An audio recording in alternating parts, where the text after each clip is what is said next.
وبركاته. الحمد لله رب العالمين، والصلاة والسلام على رسول الكريم. أما بعد، فأعوذ بالله من الشيطان الرجيم. بسم الله الرحمن الرحيم. كل نفس ذائقة الموت. برادران اسلام و فرزندان توحید، دنیا کے اندر جتنی مخلوقات موجود ہیں ان سب کو موت کا مزہ چکھنا ہے. چنانچہ روایات میں آیا ہے کہ جس شخص کو آخری وقت میں کلمہ توحید نصیب ہو جائے اس کا بیڑا پار ہے. یہی وجہ ہے کہ جب کوئی آدمی موت کے مرحلہ میں داخل ہوتا ہے تو لوگ چار جانب سے کلمہ توحید پڑھتے ہیں تاکہ جب روح پرواز کرے تو کلمہ توحید پر اختتام ہو. اور مومن کی موت کلمہ توحید پر ہوئی تو یقین رکھنا چاہیے کہ اللہ رب العزت اس کے تمام گناہوں کو بخشا دیتے ہیں. نیز انسان کو چاہیے کہ جب مریض مرض وفات میں مبتلا ہو تو اس کو یہ نہ کہیے کہ جناب آپ کلمہ پڑھ لیں. ہو سکتا ہے کہ اس وقت وہ کلمہ کی انکار کر دے چونکہ اس وقت مریض نہایت مشکلات میں مبتلا ہوتا ہے. آپ حضرات اس واقعے سے اندازہ لگا سکتے ہیں کہ روح اس سے پرواز کرتی ہے اور کتنی مشقتوں کا سامنا کرنا پڑتا ہے.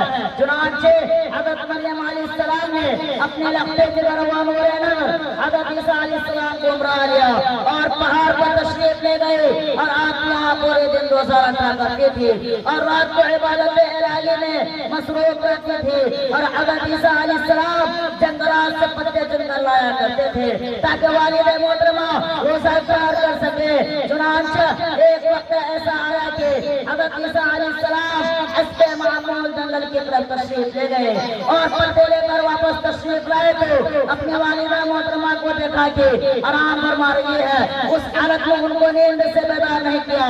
جب نصف رات گزر گئی تو حضرت عیسیٰ علیہ السلام نے فرمایا کہ اماں کیا بات ہے کہ آج تو نیند سے بیدار نہیں ہو رہی ہے. چنانچہ اسی وقت فرشتے تشریف لائے اور فرمایا کہ آپ کی والدہ محترمہ اللہ کی پیاری ہو گئی ہے لہذا آپ ان کے کفن دفن کا نظم کریں. چنانچہ حضرت عیسیٰ علیہ السلام پہاڑ سے نیچے تشریف لائے اور لوگوں کو ان تمام واقعات سے واقف کیا اور مزید فرمایا کہ آپ لوگ تشریف لے چلے تاکہ کفن دفن ہو سکے.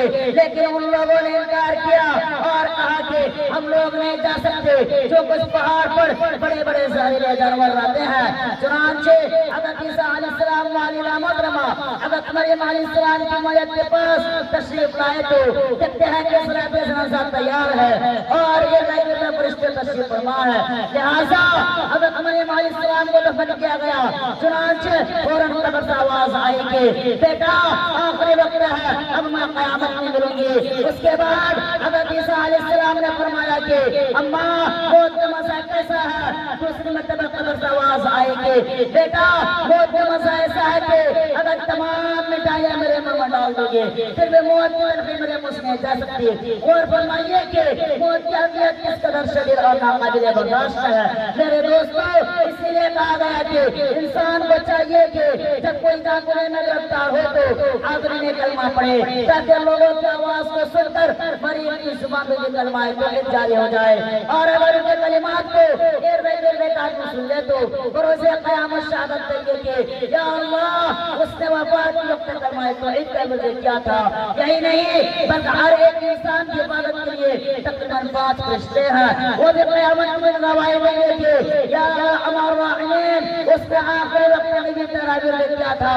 لہذا اللہ رب العزت فرشتے کو حکم دیں گے کہ اس کو جنت میں داخل کر دو. میرے دوستو ان تمام مواعظ کے بعد اندازہ لگا سکتے ہیں کہ جس شخص کو آخری وقت میں کلمہ توحید نصیب ہو جائے اس کا کتنا بڑا کمرہ ہے. حضرات گرامی یہ بات بھی واضح ہے کہ جنہوں نے پوری زندگی بت پرستی میں گزاری اور آخری وقت میں کلمہ پڑھا ہے تو اس کی بخشش نہیں ہو سکی کیونکہ فرعون نے بھی پوری زندگی خدائی کا دعویٰ کیا تھا اور آخری وقت میں کلمہ پڑھا پھر بھی اس کی بخشش نہیں ہو سکی کیونکہ کلمہ توحید اس وقت قابل قبول ہے جب کہ مرض نبوت سے پہلے ایمان لایا ہو۔ چنانچہ جب آقا نامدار صلی اللہ علیہ وسلم کے چچا ابو طالب موت کے قریب پہنچے تو اپنے چچا کا درد دل میں سمایا۔ چنانچہ نبی کریم صلی اللہ علیہ وسلم ان کے پاس تشریف لے گئے اور فرمایا کہ آپ میرے کان میں کلمہ توحید پڑھ لیں تاکہ بروز قیامت شہادت ہوں اور آپ کے حق میں میری شفاعت قبول ہو۔ لیکن ابو طالب نے کہا کہ اگر آج ایمان لاتے ہیں تو لوگ ہم کو تعام و تشمیع کریں گے کہ دیکھو ابو طالب محمد کے لفظ ایمان لے آیا ہے۔ آئیے آخر میں تمام لوگ دعا کریں کہ اللہ تعالی تمام مسلمین اور تمام مسلمات کو نصیب فرمائے، آمین۔ وما علینا الا البلاغ۔ السلام علیکم ورحمۃ اللہ وبرکاتہ۔